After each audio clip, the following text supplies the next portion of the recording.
So, welcome to another review. This is still Unit 3, The Age of Andrew Jackson, the early American Republic, and the hero of the Battle of New Orleans becomes one of the pivotal figures in the American presidency. So let's find out why. Andrew Jackson is associated with the common man, and this is as much an artificial creation of those who tried to sell his presidency as that of a common man. After all, it's really hard to argue that a wealthy lawyer slave owner is really in touch with the common people. But he is president during a time when there are a number of changes in American political culture that try to elevate ordinary folks ordinary men specifically, into the body politic. There's an increasing belief in the basic equality of all white men, and notice it does say white because at the same time as this is happening, many states that had enfranchised black men are disenfranchising them. For example, North Carolina in 1835. There's a stronger identification with political parties, and the parties become almost all-encompassing for one's identity in life. So joining a party is like cheering your favorite sports team, and don't you dare become a fair weather fan. Increasing voter participation. Some scholars have looked at the actual numbers and noted that the Jacksonians are, say, no more remarkable than elections in 1804 or 1808. But in many ways, too, voting becomes key for a lot more offices at the state and local level as well. So judges or sheriffs, instead of being appointed, are going to be elected. And one final further connection with ordinary folks, to a certain degree, not all that ordinary if you really investigate who they are, is Jackson's use of patronage. That is, his ability as president to appoint people to postmasters, revenue collectors, collectors of customs, as a way of rewarding his loyal supporters with jobs. These are the spoils of winning an election. Jackson justified this by saying that all the jobs are essentially so mundane that anybody can do it. And plus, it would be good to frequently rotate jobs and not merely let people sit in a federal position as postmaster just because they were appointed by the previous president.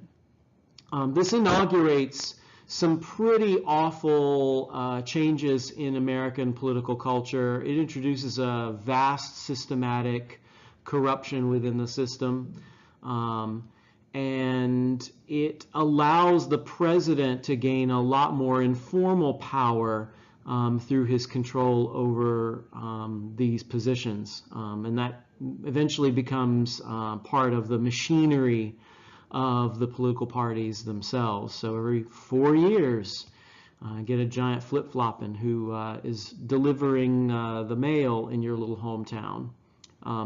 But at the same time, that also connects people directly to the party. So every local area where one of these positions might come into being, postmasters are pretty common. People are going to be directly connected to the political party machinery at the local level. So there's a whole lot that you can talk about that is sort of common man-ish, even if Jackson himself is not really a common man, and many of these politicians are actually elites. But a lot of the language is about the common man, the hero of the people. And that language matters, even if it is not actually true in practice. Jackson is also a president with a startling sense of his own authority as president, and he is completely willing to use his power in ways that satisfy his own aggressive interests. A good example of Jackson's leadership is the Nullification Crisis. And it's an interesting example because it shows Jackson acting in a way that is not what you might expect for him. Jackson's a Democrat, so strict constructionist, believer in states' rights, believer in agriculture. He's a Southern plantation owner with slaves. So you would think pretty much he would identify with the South. But in the case of South Carolina, he does not. South Carolinians, led by the Vice President of the United States, awkward, argue that they can nullify the tariff of 1832. They'd worked out this theory in 1828 with the passage of the highest tariff rates in American history under the tariff of abominations. Sounds cooler when you say it like that.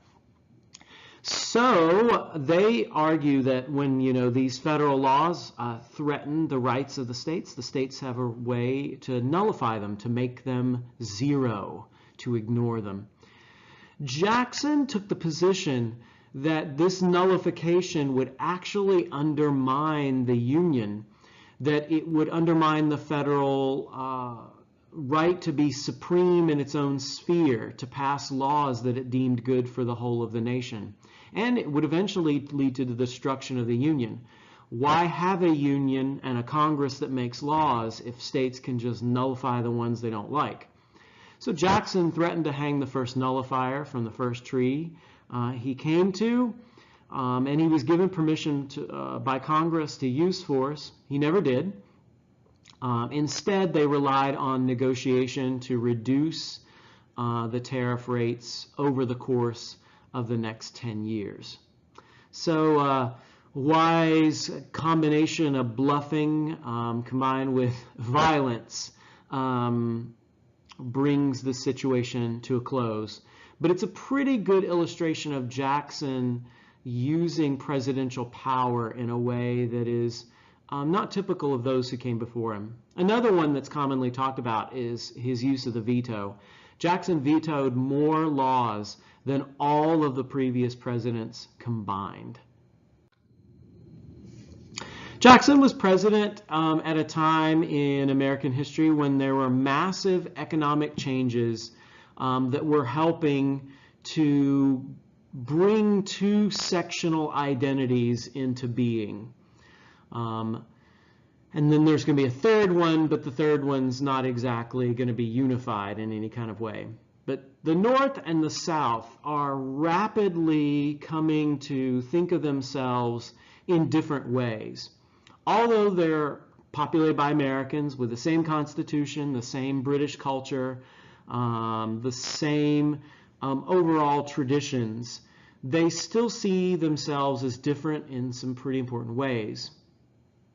For example, it's in the interest of many Northerners to have protective tariffs, because protective tariffs would raise prices on foreign imports that might compete with American-made goods and make those foreign imports more expensive, so people would be encouraged to buy American. The North is rapidly urbanizing, way more so than the South, becoming associated with industry. And even though this industry is small, it is still visibly making the North different from the South. The North is committed more to internal improvements, the building of roads and canals, and a vision of what we call free labor, which seems like it's misnamed. It just means that workers have the choice to get paid for their wages by negotiating their contracts with their employers, and they're free to take that wage or their working ability to get a wage somewhere else if they don't like what they're getting. So this identity of the North is eventually going to make Northerners assume that their way of life is better. It's the modern way, it's the civilized way. Southerners are going to develop a sectional identity that is, in many ways, going to be the opposite of this. Their model is agricultural, which is not to say they don't have cities, because they do, and they have some manufacturing, they do, and they build a few roads, they do, some canals, yes. But their worldview emphasizes more strongly, economically speaking, that free trade is best. High tariffs only make imports more expensive, and European countries take that expense out on the South when they're buying Southern agricultural goods, namely, in this period, cotton. So large portions of the South are rural, agricultural, poor transportation networks. Well, who needs them when you got rivers and you can ship all your cotton down to New Orleans or to Savannah or Charleston? So this is a world that is not going to see itself in any way as inferior to the North. In fact, as they build a society around the expansion of slavery and slavery as a positive, good thing for Southerners, they're going to say that their way of life is actually the best. And we'll see where that gets us by 1860. Scholars have given a name to this economic revolution, and actually there are lots of different names for it. There's a transportation revolution, road building, canals, linking the country together. There's a communications revolution, in the words of another historian, as cheap print allows Americans to read and share news more effectively.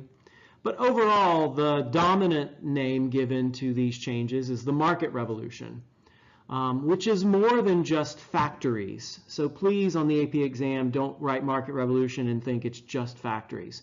It's really the increasing use of credit, the increasing connection of people to markets, where they're producing not just locally, but for trade and selling elsewhere. And they've been doing this since the colonial period. Let's not lie to ourselves, because in the colonial period, people are selling for markets as well. They're just European markets. People aren't out frolicking in the woods with the squirrels all the time until 1840, and then suddenly they realize banking is important and credit's important. So when we think about the market revolution, really think about that this is bringing more people into something that had already existed. And so people are utilizing banks and banknotes, credit more. They're producing for distant markets, using roads, canals, and railroads that are getting built. You see the formation of a working class and a middle class in this market revolution. So that's a name for a lot of these developments that are all interlinking and changing the American economy. Another key development in this time period would be expansion to the west. That's going to heighten sectional tensions as well, because every time a new state is added to the Union, the question is always going to be, will it be free or slave?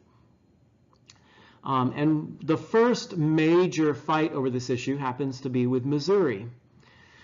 Missouri is going to have some folks there who bring their slaves, and they would like the state to recognize slavery, recognize their institution.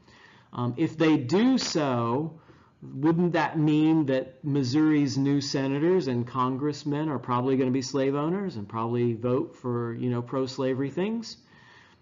That's what the Northerners are afraid of.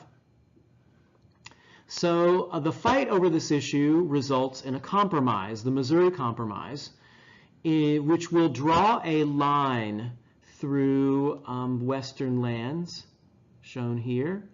And this line through the Louisiana Purchase territory will allow slavery to the south, but freedom to the north. So no slavery up in the north. Now Missouri is north of this line, so they go ahead and decide it's got slaves. Let's let Missouri be slave, since it's already got them. But we will also add Maine here, which will be a free state. And that way we'll get one free and one slave. So the development here is what we call sectional balance.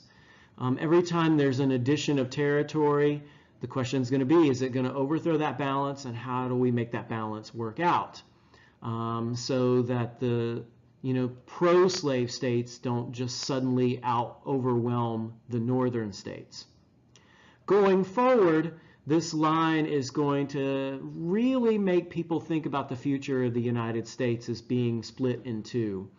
Thomas Jefferson famously writes a letter about this, calling this compromise a fire bell in the night. It awakened him with terror and dread. This line is going to be marked deeper into the American geography and will not work out well in the future. How right he was. At the time, though, Americans don't necessarily see this expansion of the West as a terrible thing. By the 1840s, they're widely explaining westward expansion as a manifest destiny, thanks to the Democratic newspaper editor John L. O'Sullivan, who coins the phrase.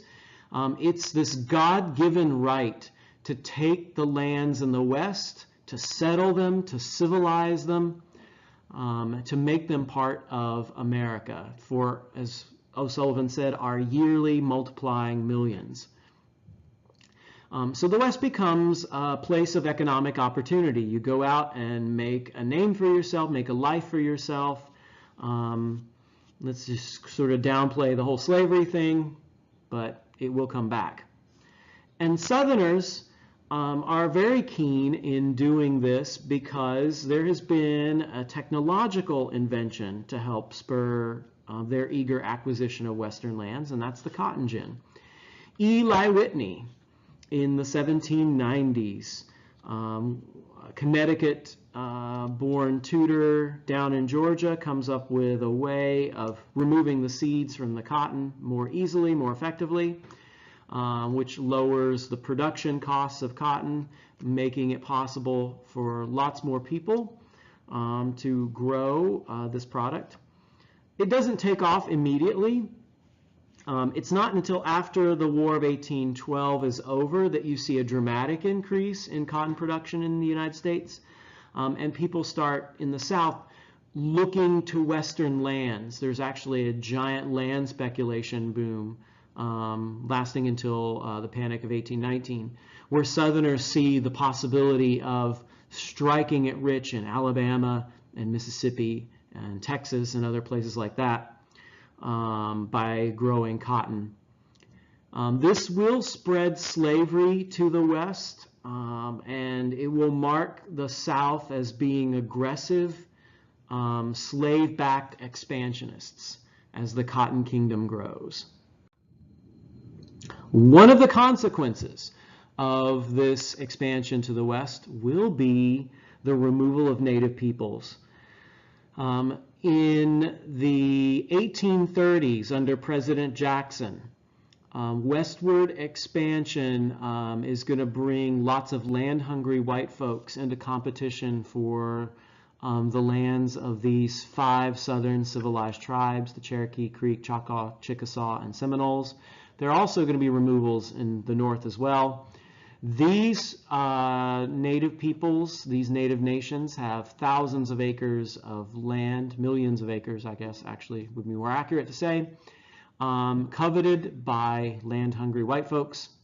And of course, the Cherokees happen to live on land where gold is found, near Dahlonega, Georgia. Jackson supports removal of these native peoples, saying it would be better if we put them over here in this territory where white people can't hurt them. Now, mind you, he's not saying we should stop white folks from, mistreating the Cherokee. This is clearly a way of getting, it's a pretext for getting these lands away from native folks. Plus, the Cherokee had become civilized. The government had asked them to, so they had a written language, a newspaper, they had a constitution. And people like Jackson just couldn't see that as a possibility of, having a nation within a nation. That just seemed to not make any sense to him, even though it was perfectly constitutional and acceptable, as the Supreme Court decided in Cherokee Nation v. Georgia. So Jackson and Southerners wanted the removal of these native folks, and by the late 1830s, that removal is underway. Thousands will die on a trail of tears over to this Indian territory. In review charts for this unit, one of the key charts to take note of are the Supreme Court decisions of the early 19th century, particularly under John Marshall. I would memorize one of these. For my money, McCulloch is probably the best. Marbury is, of course, important because of judicial review. We've already talked about that in a previous review lecture. But definitely McCulloch. All of the decisions will enhance the authority of the Supreme Court because it gives itself the power to say what the law is and what the Constitution means. The decisions also will protect contract rights, so that will spur and advance business interests.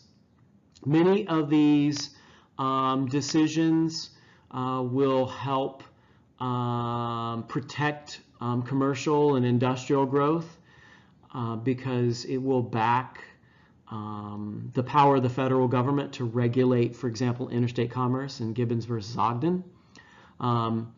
And ultimately, they will back the authority of the federal government over the states, as McCulloch versus Maryland does, when it says that the state of Maryland cannot tax the Bank of the United States because the power to tax is the power to destroy. Another key chart in here is the political party chart. I know everybody groans about political parties because we get them and then they change names and then it's hard to figure out who's who. So essentially there are always going to be two. One is a more states' rights party, one is a more pro-federal government party. In this time period, the Democrats, Thomas Jefferson Democrats, are essentially kind of the same as under Andrew Jackson. Just a little bit more common man sprinkled in there. So small limited government, state governments are more important. Agriculture, pro-slavery, national bank is bad. Remember, Jackson kills it. Pro-westward expansion, anti-tariff, hurts farmers. In this time period, because of Jackson's handling of the national bank, when he kills it, we get the birth of the Whigs, Henry Clay, the most famous leader. So national government should be strong, lots of support for commerce, banking, internal improvements. Clay is not so sure that rapid western expansion is a good idea. A lot of Clay's ideas, his American system, are very similar to Hamilton's financial plan. So in a lot of ways, the Whigs are like the heirs to the Federalists. And in fact, a scholar has researched the origins of the Whigs and found out that many of them had Federalist dads. And certainly in my own research, I've seen that as well.